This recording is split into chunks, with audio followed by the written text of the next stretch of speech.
आज हम जिस भारत को देखते हैं वह बहुत उन्नत और विकसित है। आज हम हाई स्पीड कारों, मोबाइल फोन, उन्नत तकनीक से घिरे हैं। हमारे आसपास के सभी लोग अब जीन्स टी शर्ट पहनकर घूमते हैं। लेकिन क्या यही है असली भारत? दोस्तों, आज हम जो भारत को देख रहे हैं वह कश्मीर से लेकर कन्याकुमारी तक मौजूद है।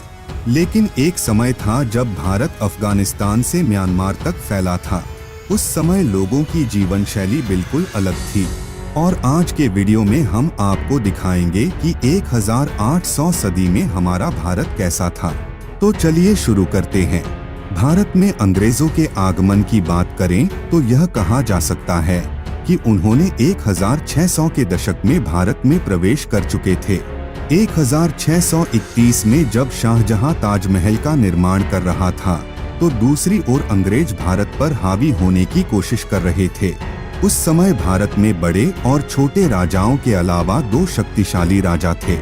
एक था औरंगजेब का मुगल साम्राज्य और दूसरा था मराठा साम्राज्य। अंग्रेज दोनों के बीच लड़ाई छिड़ने का इंतजार कर रहे थे ताकि वह बीच में से प्रवेश कर सके। इसके लिए अंग्रेजों ने कई रणनीतियां अपनाई और फिर अंग्रेज धीरे धीरे भारत के अन्य हिस्सों में हावी होने लगे। उनकी इच्छा को पूरा करने में 100 साल से अधिक समय लगा। फिर आया साल 1800। यह वह समय था जब मुगल साम्राज्य का अंत हो गया था और अंग्रेजों ने ईस्ट इंडिया कंपनी से दोस्ती की और भारत में प्रवेश किया। तो आइए जानते हैं 1800 में कैसा था हमारा भारत। पहनावा। यह एक समय था जब भारत या पूरी दुनिया में कोई बड़ी तकनीक नहीं थी। लोग एक दूसरे के इतने संपर्क में नहीं थे। आज भारत में लोग पश्चिमी कपड़ों का इस्तेमाल करते हैं, लेकिन उस समय यह सब कुछ भी नहीं था। तब सभी धोती तौलिए पहनते थे। अमीरों ने कुर्ता पहनते थे। बाद में अंग्रेजी शर्ट और टी शर्ट को भी कुर्ता कहा जाने लगा। आज भी अगर आप उत्तर प्रदेश या पश्चिम बिहार जाएंगे तो देखेंगे कि वहाँ के लोग आज भी शर्ट और टी शर्ट को कुर्ता कहते हैं। आबादी। जहाँ आज आपको हर तरफ भीड़ नजर आती है, तब ऐसा कुछ नहीं था। उस समय हर जगह ज्यादा भीड़ नहीं थी। भारत में कुल 16 करोड़ लोग थे।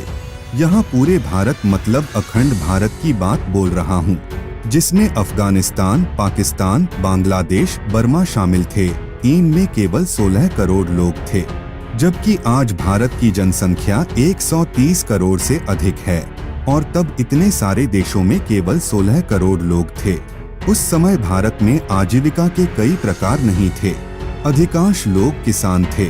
उस समय भारत में नील, कपास, अफीम, गेहूं और धान उगाए जाते थे, जिसे अंग्रेज वैश्विक बाजार में अच्छी कीमत पर बेचते थे।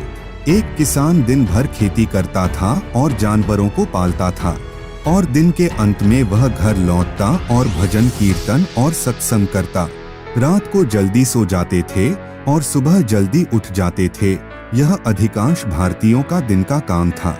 बात उस समय की है जब भारत में बिजली नहीं आई थी, इसलिए शाम को दीप जलाए जाते थे ताकि भजन या पूजा में बाधा न आए। इस समय में जातिवाद बहुत प्रचलित था।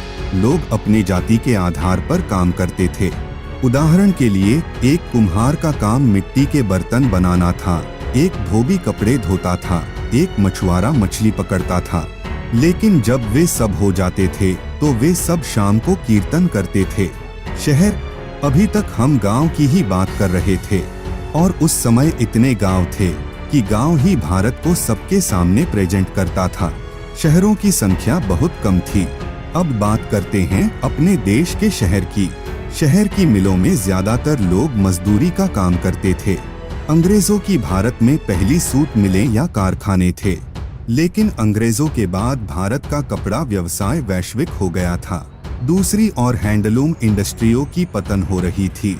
इन फैक्ट्रियों में सारा काम हाथ से ही होता था। लखनऊ और बनारस के हैंडलूम इंडस्ट्रियों में उछाल आ रहे थे। उस समय लोगों का काम बहुत कठिन था, क्योंकि तब बिजली की सुविधा नहीं थी और आज की तरह कोई तकनीकी मशीनें नहीं थीं। 1879 में भारत में बिजली आई और यह अभी शहर में आया था। गांव को बिजली मिलने में कई साल लग गए। 1800 से पहले भारत अपनी असाधारण शिल्प कौशल के लिए प्रसिद्ध था। भारतीय कपड़ा उद्योग उत्तर प्रदेश से बंगाल तक फैला हुआ था, लेकिन अंग्रेजों के आने के बाद इस इंडस्ट्री का पतन शुरू हुई थी। भारतीय कपड़ा बहुत अच्छी गुणवत्ता का था, लेकिन उत्पादन के लिए समय और श्रम दोनों की आवश्यकता होती थी और अंग्रेज कम समय में कपड़े बनाने के लिए अपनी फैक्ट्रियों में मशीनें चलाते थे, जो भारतीय कपड़े से काफी सस्ता था। वर्तमान में भारतीय रेलवे दुनिया की चौथी सबसे बड़ी रेलवे सेवा है। इसकी शुरुआत भी 1800 के दशक में हुई थी। 1832 में मद्रास में पहला रेलवे प्रस्तावित किया गया था, जो केवल इंडस्ट्री के लिए था, क्योंकि अंग्रेज भारत में इंडस्ट्री को विकसित करने के लिए उत्सुक थे। फिर 1837 में रेड हिल रेलवे, रेड हिल से चिंताद्वीपेट तक पहली ट्रेन चलाई गई। यह एक स्टीम इंजन से चलने वाली ट्रेन थी, जिसे मद्रास के ऊपर से लेटराइट पत्थर ले जाने के लिए बनाया गया था। फिर 1853 में मुंबई के बारी बंदरगाह से ठाणे के लिए एक यात्री ट्रेन चलाई गई। यह एक 14 वर्गीय ट्रेन थी, जो 3 स्टीम इंजनों द्वारा संचालित होती थी। इस ट्रेन 1676 मिलीलीटर मीटर यानी 5 फुट 6 इंच के अंतराल के ट्रक पर चलते थे और इस स्टैंडर्ड को आज भी हमारे देश में पालन किया जाता है। बीमारी, जो रोग अब आम हो गए हैं, वे तब महामारी के रूप में थे। उदाहरण के लिए उस समय कोलेरा और प्लेग रोग बहुत होते थे। उस बीमारी की कोई दवा नहीं थी, इसलिए लोग बीमारी के आगे बेबस थे। अगर आय की बात करें तो जहां अंग्रेज पैसा कमा रहे थे और अमीर बन रहे थे, वहीं दूसरी तरफ भारतीयों की हालत दिन ब दिन खराब होती जा रही थी। एक सर्वेक्षण के अनुसार 1800 में एक यूरोपीय क्लर्क का वेतन 40 पाउंड था, लेकिन एक भारतीय का वेतन 40 गुना कम था। अब आप अंदाजा लगा सकते हैं कि उस समय के भारतीय किसानों की आय क्या थी। उसके ऊपर किसानों को भूमि के सूखने जैसे विभिन्न खतरों का सामना करना पड़ता था। इनमें कुछ अमीर लोग भी थे, जो सभी नहीं बल्कि कुछ हमेशा सोचते थे कि अंग्रेजों से दोस्ती कैसे की जाए, और कुछ अमीर लोग चालाकी से पैसा कमा लेते थे। शिक्षा की बात आती है तो कहा जाता है 10% से कम भारतीय पुरुष और 1% से कम भारतीय महिलाएं शिक्षित थीं।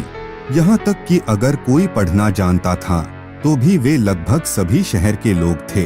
गांव की स्थिति और भी खराब थी। हाँ, लेकिन ऐसा नहीं है कि शिक्षा के अभाव में लोग कुछ नहीं कर पाते थे।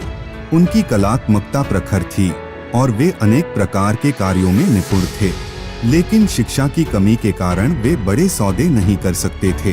भारत के लोग पैसे से चीजें खरीदने के बजाय विनिमय प्रणाली के माध्यम से व्यापार करते थे। उदाहरण के लिए एक मिट्टी के बर्तन के बजाय 6 किलो चावल, 5 किलो आटे की जगह 5 किलो दाल। ज्यादातर गांवों में इस तरह कारोबार होता था। नतीजतन सब कुछ गांव में सभी तक पहुंच जाते थे।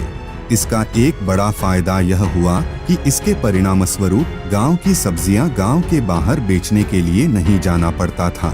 दोस्तों, सच तो यह है कि 1800 के दशक में भारत ऐसा था कि कुछ चीजें बहुत अच्छी थीं और कुछ चीजें बहुत खराब थीं।